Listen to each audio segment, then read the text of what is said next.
Inseparable by cerulean-sin, am-belladonna. Word spread like wildfire on the Isle of the Lost. It was on everyone's tongues, allies and enemies alike. The boy Prince of Auradon, His Royal Highness Benjamin I, had issued a proclamation that he would be selecting 4 children of villains to attend Auradon Preparatory School. The first-class ticket to the land of opportunity that had been denied them all since their birth, as a result of the sins of their parents, had been committed in this life or a past one. It was the chance of a lifetime. Truly it was.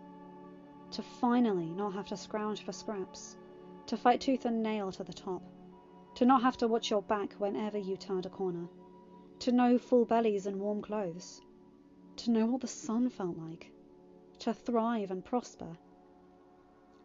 Anyone would be lying if they said they didn't want to be one of the lucky 4. All but one. Uma sat on her cockle and driftwood throne after hours in her mother's restaurant, her crew chattering noisily and boisterously as they always did, working to pull the place to rights before it was time to depart for the ship. With Ursula having slithered or slid or whatever the hell a sea creature with tentacles did on dry land to her quarters upstairs, and all the diners kicked out after closing time, they were on their own. Truly, it was Uma's favourite time of the night.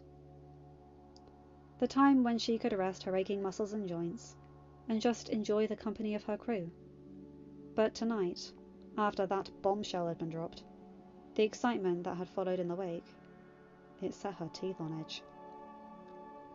Her body was tense, her dark eyes fixed on everything and nothing at all, as her mind churned like stormy waves, going over and over what something like this could mean for her and those she considered her family. Of course, the good things were hard to ignore.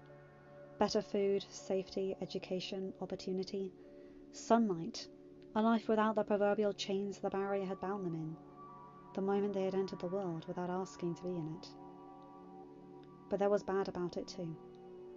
And a part of her wanted to be ashamed for being selfish, but she couldn't quite dredge up any remorse.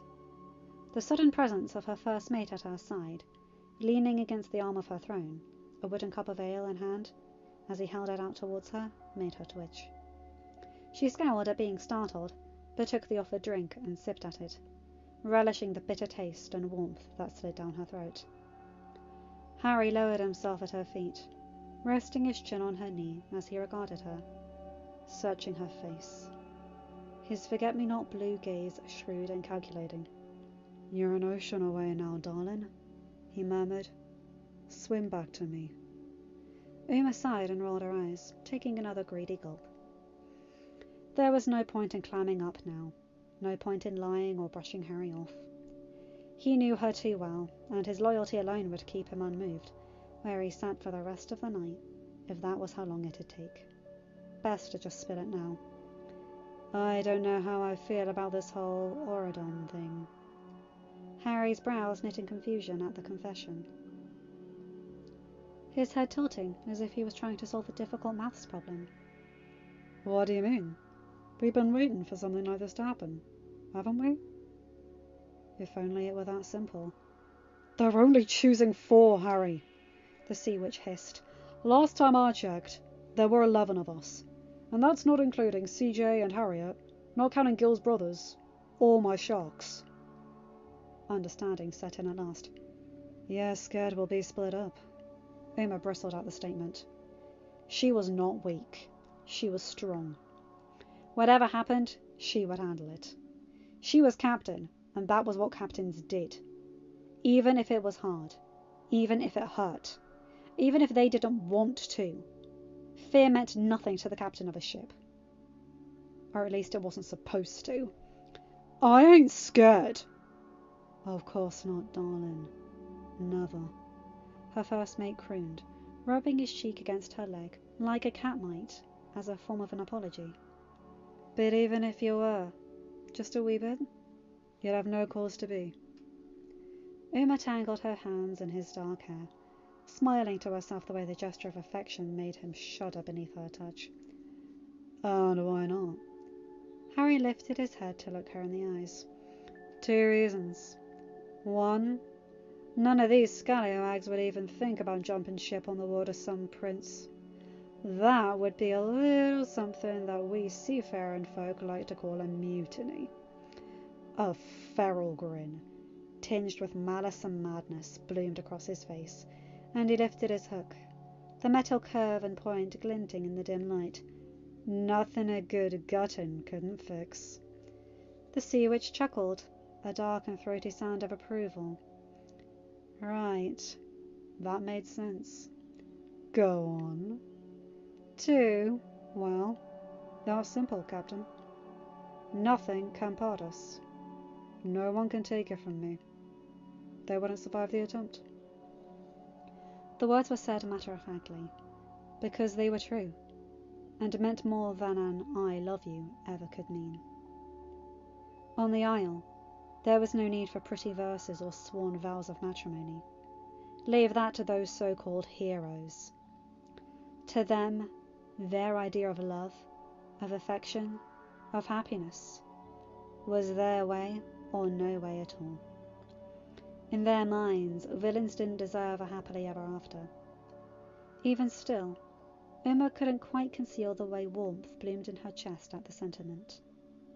What she and Harry had, he was right. It was unbreakable. And no one would survive the attempt to separate them, especially not some boy prince and his beast of a father who had condemned them to this hellhole in the first place. You get real sappy when you drink, you know that? She muttered, tapping him on the nose. He returned the gesture by tapping her lower lip, still wet with ale. And you get real pouty when you drink. She couldn't find the lie in that. Yeah, well. Harry seemed to sober up a bit, and stood, taking her by the hand and tugging her to her feet in a smooth motion. He then swapped their positions, settling himself onto the throne and pulling her down onto his lap.